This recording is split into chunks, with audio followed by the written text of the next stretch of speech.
탈모약을 먹으면 기형아를 출산할 수 있다. 아니 뭐 만지기만 해도 기형아를 출산할 수 있다. 막 이거 너무 무서운 말들을 지금 봐가지고.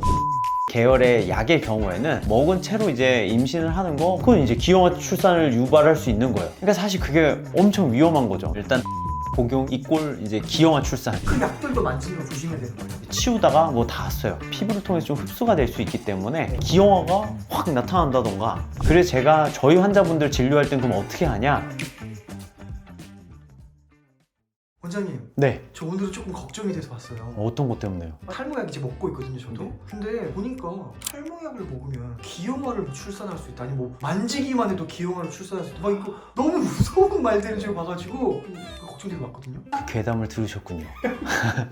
아 근데 진짜 많이 환자분들이 궁금해하고 또 걱정해 하시는 부분이에요. 사실 남자분들이 먹는 약이잖아요. 근데 와이프한테 걸리면 저 죽어요 라는 얘기를 많이들 해요. 이 괴담 때문에 대한민국 남성분들이 숨어서 약을 먹고 있는 분들이 진짜 많고 여러 사람들이 많이 힘든 일들을 겪고 있어요. 그럼 오늘 좀 어떤 게 좀 과장이고 어떤 게 진짜고 알려주세요. 제가 모두 다 알려드리도록 하겠습니다. 감사합니다. 도대체 이런 얘기가 뭐 왜 생겼고 왜 돌았을까요? 진짜 말도 안 되는 괴담은 아니겠죠? 그쵸? 이건 사실 이 탈모 치료제라는 약이 전립선 비대 치료제에서 나와서 그래요. 프로스카라는 약에서부터 시작이 된 건데 전립선 비대증을 호소하는 이런 환자분들한테 이 프로스카라는 약을 썼더니 전립선 비대증도 좋아졌지만 갑자기 막 머리카락이 막 나기 시작하는 거예요. 그래가지고 이거 그러면 탈모 치료제로 쓰면 어떨까 해서 그럼 탈모 치료제로 쓸 때 적절한 용량은 몇 밀리일까? 요걸 연구하기 시작했던 거예요. 근데 이 프로스카라는 약은 5mm짜리거든요. 근데 이제 5mm는 전립선 비대증을 위한 용량이니까 탈모 치료제는 더 적은 용량으로도 가능할 수 있잖아요. 그래서 연구를 해봤더니 1mg이면 되는 거예요. 전립선 비대증이라는 거는 보험 진료 과목이거든요. 네. 굉장히 저렴하게 약을 살 수 있단 말이에요. 근데 탈모는 비보험이란 말이에요. 그러면 일단 비싸잖아요. 비보험 약이니까. 근데 이제 우리 한국 사람들이 또 머리가 좋잖아요. 전립선 비대증을 진단을 받고 이 약을 처방받아가지고 이걸 쪼개 먹어야겠다. 4등분으로 쪼개서 먹자. 이렇게 하다 보면 약은 다 코팅이 되어 있어요. 그럼 이 코팅이 벗겨지면서 가루가 나오기 시작하겠죠? 그러면 이제 이 가루들은 어쨌든 피부를 통해서 좀 흡수가 될 수 있기 때문에 예를 들어 방에서 남자들이 이렇게 쪼개 먹어요. 그럼 이제 여자분들이 뭐 이렇게 치우다가 뭐 닿았어요. 그럼 어쨌든 피부를 통해 흡수될 수 있으니까 거기 혹시 기형아를 출산할 수 있지 않냐? 이런 의혹들을 만들어가지고 이제 나중에는 괴담까지 막 이렇게 만지기만 해도 이제 기형아가 출산한다 이런 식으로 변질이 됐던 것 같아요. 그러면은 일단 기본적으로 이 약은 여성분이 섭취하거나 했을 때는 기형아 출산에 영향을 미치긴 하는 거예요, 그러면은? 이 약은 FDA 임신 카테고리 X등급이긴 해요. X등급이라는 게 뭐냐면 임산부가 복용을 하게 될 경우에는 큰 문제가 있을 수 있는 약으로 분류가 되어 있긴 해요. 근데 이제 여기서 잘못 확대가 돼가지고 남성이 먹었는데 그 먹은 게 여성한테 전달이 돼서 기형아가 확 나타난다던가 아니면 쪽에다가 생긴 가루가 공기 중으로 막 이렇게 떠다니면서 이제 여성들의 몸에 가가지고 기형아를 만든다는 이런 괴담이 나오게 된 거죠. 간혹 인터넷에서 정자나 침을 통해서 여성한테 그 성분이 옮겨져서 그게 또 기형아가 되는 경우가 있지 않느냐 이런 얘기들이 있는데 근데 사실상 그 농도는 거의 제로에 가깝습니다. 그렇기 때문에 그런 일은 사실 역사상 보고된 바가 없어요. 저조차도 프로페셔널 먹고 건강한 아이를 낳았습니다. 가장 가까이 있었어요. 그럼요. 예, 제가 바로 그 증거입니다. 저희 애 태명은 깜짝이에요. 뭔가 뭐 이렇게 뭐 준비할 겨를도 없었어요. 내가 먹던 프로페셔널을 끊을 겨를도 없이 굉장히 건강한 아이가 태어났죠. 탈모약을 먹어서 정자의 어떤 활동량이나 이 정자 자체가 어떤 문제를 일으키진 않을까? 그거는 이제 있을 수도 있고 없을 수도 있어요. 남성용 탈모 치료제를 먹고 정액량이 줄었다는 분들이 참 많아요. 근데 이제 요거는 그럼 임신이랑 어떤 연관이냐? 연관이 없어요. 그러니까 임신과 관련해서는 남자의 정자와 여성의 난자가 수정이 돼야 되는 거란 말이에요. 네. 이 정액량이 준 거랑 수정이 잘 되는 건 별개의 문제란 말이에요. 그래서 남성용 탈모 치료제를 먹고 예를 들어 정자의 운동성이나 정자의 형태가 바뀌었다고 하면 그건 이제 기형아 출산을 유발할 수 있는 거예요. 하지만 이 프로페시아는 그런 걸 유발하진 않아요.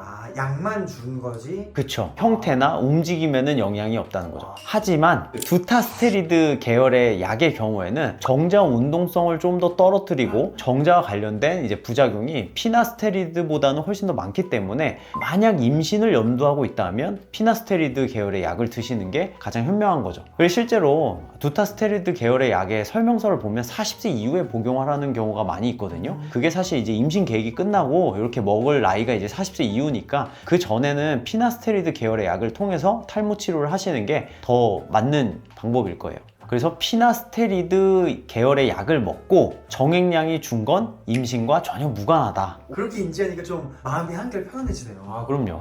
여성분이 직접 먹으면 이거 진짜 좀 안 좋은 건가요?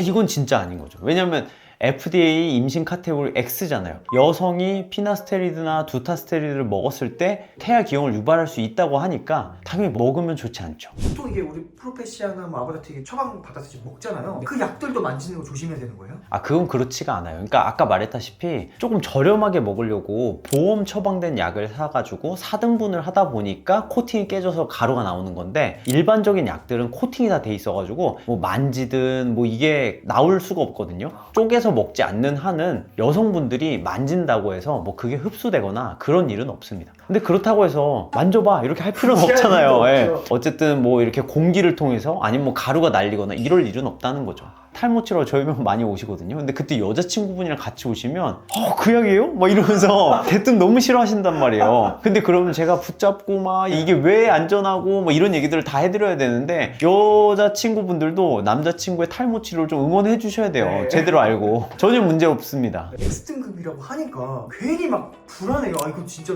되게 무서운 약인가? 엄청 안 좋은 약인가? 설명해줘서 알긴 알겠는데 FDA X래니까 이 약 자체에 대한 좀 불안증이 좀 많이 생기거든요. 이 X가 엄청 무서운 건가요?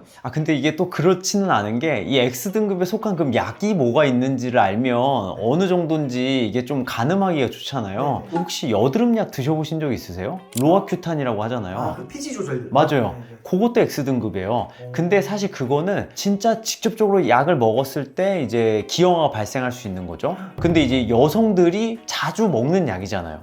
맞네요. 그러니까 사실 그게 엄청 위험한 거죠. 왜냐면 남성 탈모 치료제는 여성이 먹을 일이 한국에서는 잘 없단 말이에요. 외국에서나 이제 조금씩 처방하기 시작한 거지, 한국에서는 아직까지 여성들한테 처방을 안 하는 약인데, 여드름 약은 처방하는 X등급의 약이란 말이에요. 그리고 이거 들으면 이게 X야? 이럴 수 있는데, 감기약 있죠. 거기 이부프로펜 들어보셨어요? 진통소염제. 진통소염제. 보통 이 이부프로펜은 애기들도 먹여요. 그 애기들도 먹는 건데, 임산부가 먹으면 요건 안 좋다라고 해서 X등급에 해당하는 약입니다. 그리고 또 하나는 위장약 있죠. 위장약 중에 일부, 모든 위장약이 다 그런 건 아닌데, 위장약 중에 일부가 자궁수축을 유발해가지고 유산을 야기한다라고 해요. 그래가지고 사실 위장약은 어떤 약의 조합에 다 들어가거든요. 그러니까 사실 그만큼 흔한 약이 이제 사실 X등급인데, 임산부일 경우에는 먹을 수 있는 약이 그렇게나 없다. 탈모약이 유난히 위험하고 난리나는 그런 약은 아니라는 거죠. 그렇죠. 막 X라 그래서 너무 이제 X였어 막 이러면서 역시 이 남편 못 먹게 하겠네 이럴 게 아니라, 이게 탈모약도 억울한 면이 있고 이게 조금 인식이 너무 안 좋게 굳어진 면이 없진 않아 있다. 그럼에도 불구하고 임신 준비 중이라면 조심하면 좋죠. 당연하죠. 일단 여성들이 당연히 먹으면 안 되는 네네네. 약입니다. 그것만큼은 사실이에요. 네. 그러면은 이제 좀 직접적으로 우리 부부가 임신을 준비를 해요. 남편이 탈모약 먹어도 될까요? 아니면 이거 끊어야 될까요? 원장님 어떤 답변을 좀 주실 것 같아요? 일단은 무작정 끊는 건 전 아니라고 봐요. 그렇지만 이제 뭔가 대비는 해야 되는 게, 정자 검사를 좀 해보게 돼요. 정자 운동성이라던가 아니면 정자 수라던가 뭐 정자 형태 이런 것들이 전혀 문제가 없다면 먹은 채로 이제 임신을 하는 거 전혀 문제가 되지 않습니다. 근데 만약에 정자 검사를 했는데 수가 너무 적거나 아니면은 정자 운동성이 너무 떨어진다거나 이런 경우에는 임신을 저해할 수 있는 요소가 될 수 있기 때문에, 그때는 한 달 정도 끊으면 좋을 것 같아요. 근데 왜 한 달을 끊어요? 약을 먹을 때는 반감기라는 게 있어요. 그러니까 이 약이 혈중이든 조직이든 거기에 반이 될 때까지의 시간을 이제 반감기라고 하거든요. 100이 들어갔으면 그게 50 남는 때까지. 맞아요. 그래서 이 탈모약의 반감기는 조직으로 했을 때 한 4에서 7일 정도 돼요.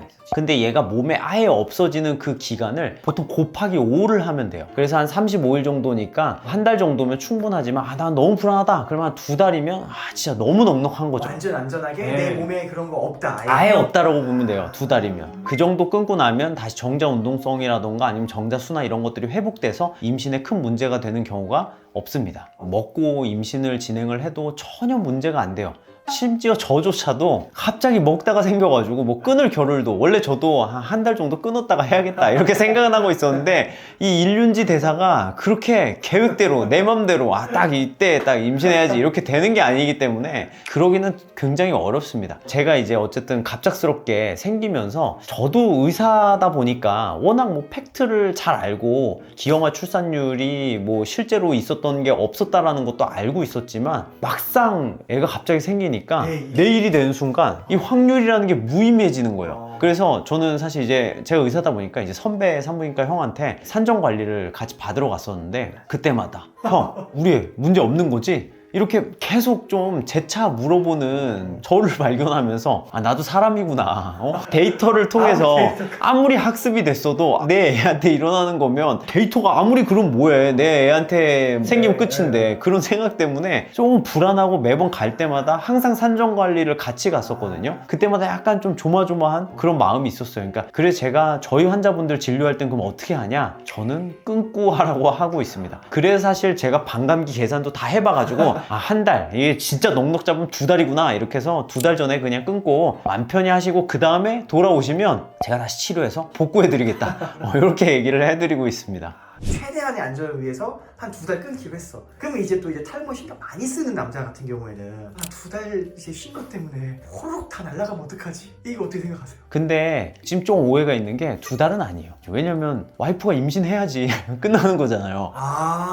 언제가 될지 모르는 거네요. 그렇죠. 일단 2달은 일단 기본인 거고 2달 끊고 이제 바로 했는데 바로 됐다. 그럼 이제 휴학기간 2달인 거고, 근데 만약에 2달을 했는데 자꾸 안 돼. 그래서 6개월 만에 됐어. 그럼 이제 8개월 휴학을 하는 거고. 근데 이게 봤더니 어쨌든 난임이야. 1년이 난임의 기준이거든요. 그러면 누가 원인인지는 잘 모르겠지만 어쨌든 1년 동안 안 됐어. 그럼 나는 1년 2개월 동안 휴학을 하고 있다 보니까 그때가 되면 약간 좀 탈모가 좀 위험할 수 있는 수준이 되겠죠. 그런 경우에는 남편분이 조금 고민이 많아질 수 있겠네요. 그쵸. 근데 실제로 그런 고민들이 있어요. 그러니까 보통 부부가 와요. 저 원장님, 저 이제 임신 계획을 하려고 한다. 그러면 그럼 2달 전에 끊으세요. 제가 이렇게 얘기한단 말이에요. 근데 한 1년 뒤에 와요. 도저히 안 되겠어가지고 잘 안 생기니까 저 그냥 치료할래요. 이러면서 그냥 다시 치료를 재개하시는 분들도 꽤 있어요. 그래서 이제 좀 사람마다 다르겠지만 1년 만에도 좀 많이 진행된 사람들은 좀 진행이 될 수가 있고, 탈모 진행이 좀 더딘 사람들은 뭐 2년 정도 끊어도 좀 괜찮으신 분들도 많이 있어요. 근데 이거 진짜 많이들 헷갈려 하시는데 출산하고 먹는 거 아니에요. 임신하면 먹는 거야. 왜냐면 출산하고 먹고 임신하고 먹고 이 차이가 엄청 큰 거예요. 왜냐면 애기 낳고 나서 먹는 거라고 생각하시는 분들이 많이 있단 말이에요. 임신이 되면 그때 먹는 거니까 중단하실 계획이 있으신 분들은 그걸 꼭 기억하세요. 내가 언제 다시 복용해야 될지. 실제로 이게 탈모약 때문에 기형아가 발생된 케이스가 있는 건 아니에요?